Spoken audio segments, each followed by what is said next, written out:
Dr. Johnson and his wife in 1985 left a substantial gift to the Medical Foundation with the stipulation that the funds be used for continuing medical education.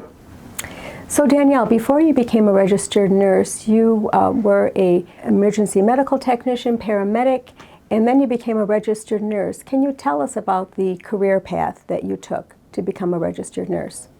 While I was working as a paramedic, I was exposed to a lot of different medical situations, types of emergencies, and it intrigued me more that I wanted to do more than go to a patient's house, pick them up, transport them to the hospital, where it is a important role, it's an important job, and you do truly make a difference in patients' lives and their experiences.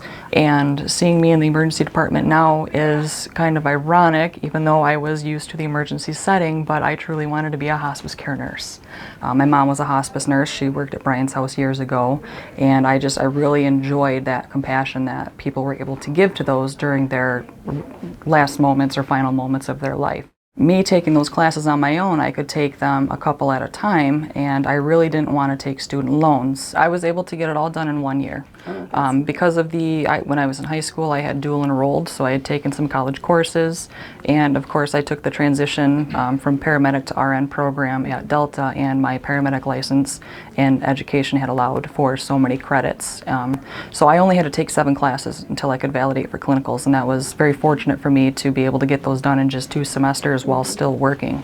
So that was very, very beneficial to me. We're a specialty unit, so we do have our own staff that have formed a committee, and they help educate and basically teach our own people to be the nurses that we need down here and that we want to have on our team.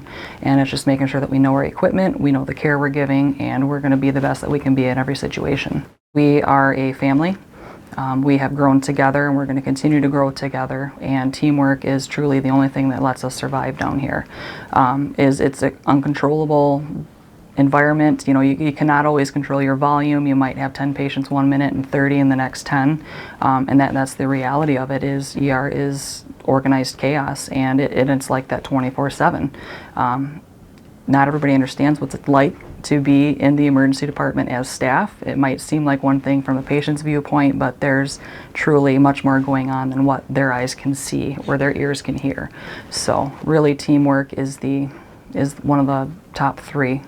It's teamwork and positivity, and just keeping going forward, one patient at a time, one day at a time, and just being the best nurses, providers that we can be, and giving them the best care that we can. Because of donors like you, I was able to pursue and further my education, and it's solely the reason I'm here today in the position that I'm in, still working at McLaren and striving for bigger and better. Thanks, Danielle. Thank you.